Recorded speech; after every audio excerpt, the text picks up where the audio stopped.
የአገው ባህል አምባሳደሯ ቅድስት ሰሞኑን አንድ መነጋገሪያ የሆነ ፎቶ በሶሻል ሚዲያ እየተቀባበሉት ይገኛሉ።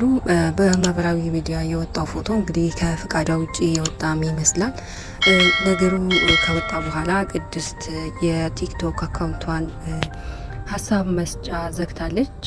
ትላንትና ከትላንት ወዳ ብዙዎች የተለያየ ሀሳብ ሲሰጡበት ነበረ። ዛሬም እንደዛው በዛው ሁኔታ ውሏል። በፌስቡክም በቲክቶክም ብዙዎች እየተነጋገሩበት ይገኛል።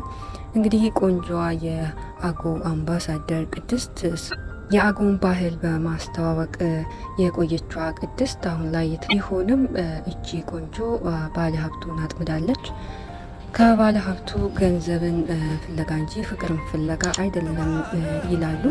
ለምን ሲባል እቺን መሰለች ቆንጆ ከዚህኛው ሰውዬ ጋር ልትሆን አትችልም፣ ለምን ትልቅ ሰው ነው አባቷ ነው የሚሉም ሰዎች አሉ።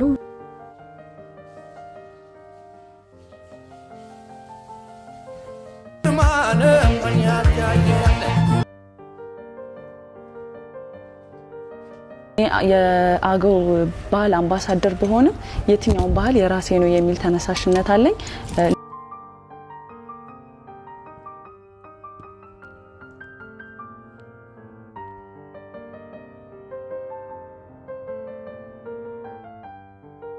እንግዲህ በዚህ ሀሳብ ላይ እሷም ያለችው ነገር የለም። እንደሚመስለው ደግሞ ቅድስት ይሄን መረጃ ይፋ አላደረገችም።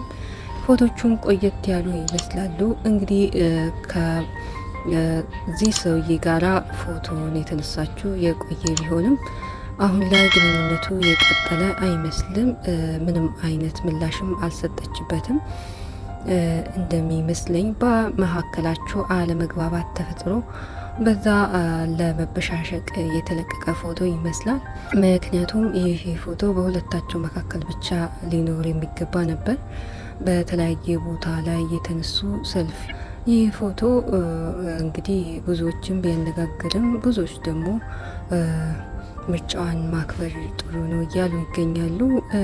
እናንተ ምን ትላላችሁ? እስኪ አንዲት ሴት ባለሀብት ወዳ ተከብራ ሁሉ ነገር ተሟልቶላት መኖር ትችላለች ነው የምትሉት? ወይስ በፍቅር አፍቅራ ብታገባ ጥሩ ነው ብላችሁ ታስባላችሁ?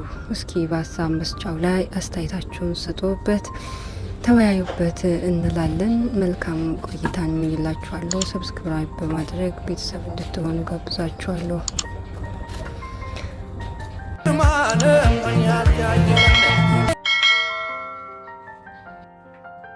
ኢትዮጵያዊ መሆን ራሱ መታደል ነው ብዬ እስካምን ድረስ ነው ለራሴ በጣም የተደሰትኩትና እኛ በጣም ብዙ ባህል ያለንን አንድን ባህል ብቻ በማስተዋወቅ ልንገደብ አይገባም። እኔ የአገው ባህል አምባሳደር በሆነም የትኛውን ባህል የራሴ ነው የሚል ተነሳሽነት አለኝ። ለወደፊትም እቅዴ አንድን ብሔር ሳይሆን የትኛውንም ብሔር የማስተዋወቅ ኃላፊነት አለብኝ ብዬ ነው ማምነው።